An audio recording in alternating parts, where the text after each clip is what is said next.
See, you constructed an artificial management system for this vast congregation of strangers and an artificial authority structure. An authority structure and a management system that is necessary and is mandatory, but is inorganic.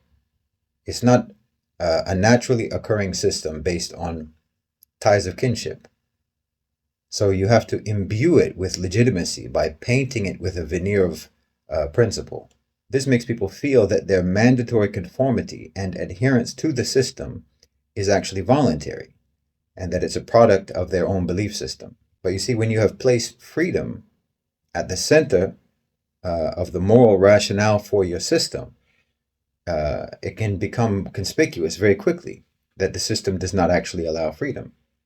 Because obviously, in reality, freedom would be lethal to maintaining a society of strangers. Conformity is the necessity here. There's a reason why the country that is, most famous for being the freest country on earth, the United States, also happens to have more laws on the books, more regulations than any other country in the world, more than any other country in history, as a matter of fact, and why it has the highest percentage of its population in prison, more than any other country. So yeah, it's conspicuous.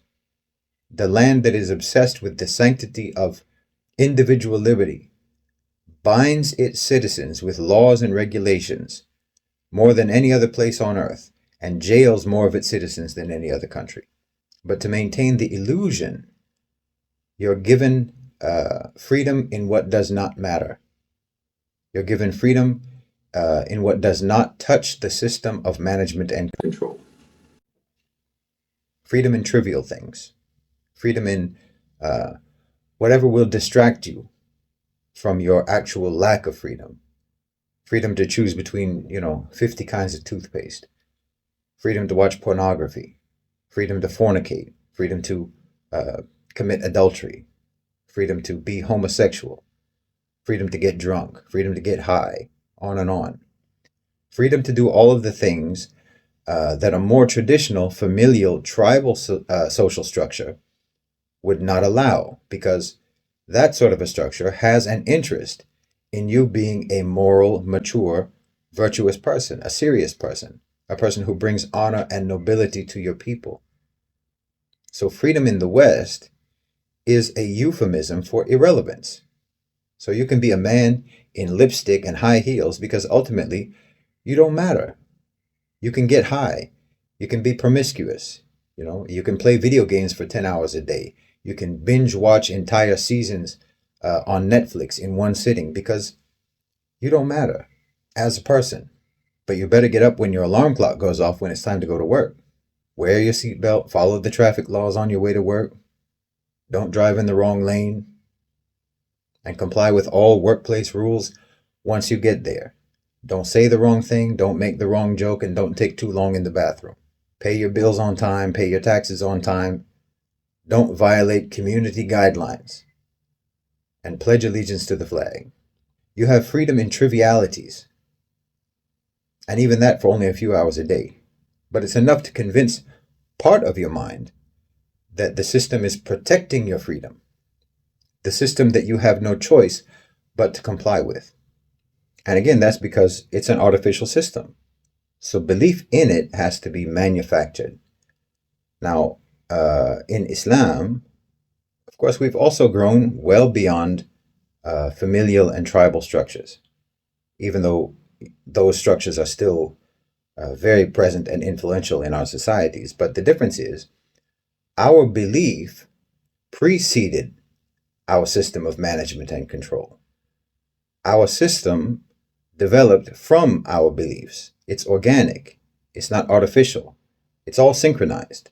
The moral rationale for the system is what gave birth to the system.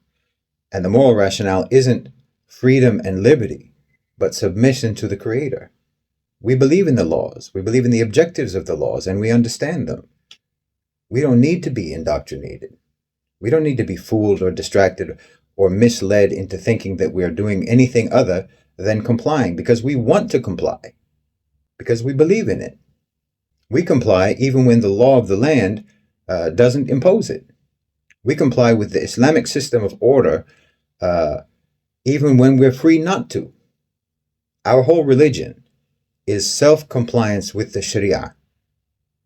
This is something a lot of Westerners can't understand. I mean, would we like for the law of the land in Muslim countries to enforce the Sharia? Sure, most of us would. But whether they do it or not, we're going to keep following it either way. In the overwhelming majority of Muslim countries, alcohol is legal. Adultery isn't a crime. Hijab isn't mandatory. Nobody forces you to pray. But the majority of Muslims still adhere to the Islamic rulings on these things.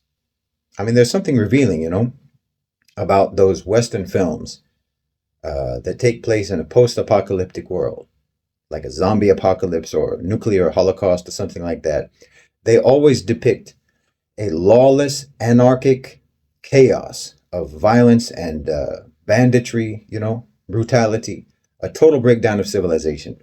But in a Muslim version of a post-apocalyptic world, we'd be the same as we are now. Our societies would still function the same way. We'd keep following the same rules that we do now.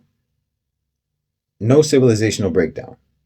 And we know this because a lot of our countries are already suffering post-apocalyptic conditions thanks to the West.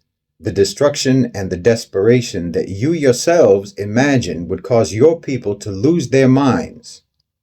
Millions of Muslims have already experienced and are experiencing today, and they are adhering to the same social management system, the same moral code that they were following before your bombs fell.